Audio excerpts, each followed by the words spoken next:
Sobat Maestro yang dikasihi Tuhan, firman Tuhan dalam Filipi pasal 3 ayat yang ke-10 dan 11 menyatakan demikian. Yang ku kehendaki ialah mengenal Dia dan kuasa kebangkitannya dan persekutuan dalam penderitaannya, di mana aku menjadi serupa dengan Dia dalam kematiannya, supaya aku akhirnya beroleh kebangkitan dari antara orang mati.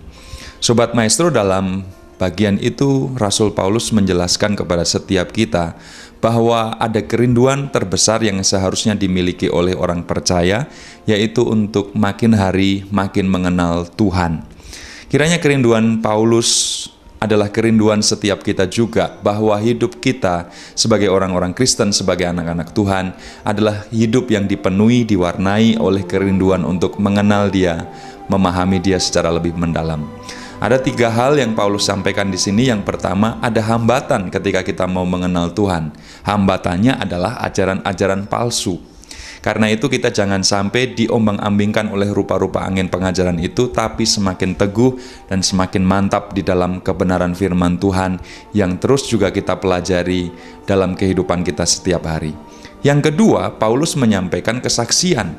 Dia tidak hanya memberi peringatan kepada jemaat, tapi dia memberikan kesaksian. Kesaksiannya adalah bahwa hal yang dia banggakan di dalam hidupnya sebagai sesuatu yang luar biasa, kalau diperhadapkan dengan pengenalan akan Tuhan, maka semuanya adalah kerugian. Maka semuanya adalah sesuatu yang dianggapnya sampah. Harta kita, kekayaan kita, kehormatan, tahta, posisi, jabatan, semuanya adalah sesuatu yang harus kita tanggalkan kalau kita mau mengenal Dia lebih dalam. Bukan semuanya itu tidak penting, bukan kita tidak membutuhkannya, tetapi ketika berhadapan dengan pengenalan akan Allah, semuanya harus kita letakkan.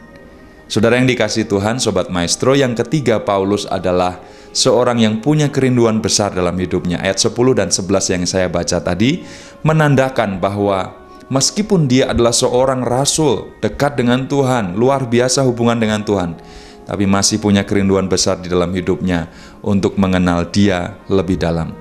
Mengenal Dia melalui kuasa kebangkitannya, tapi mengenal Dia juga melalui persekutuan dengan penderitaannya.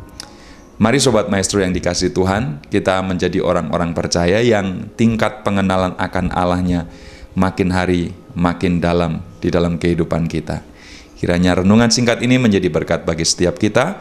Tuhan memberkati Sobat Maestro sekalian. Amin.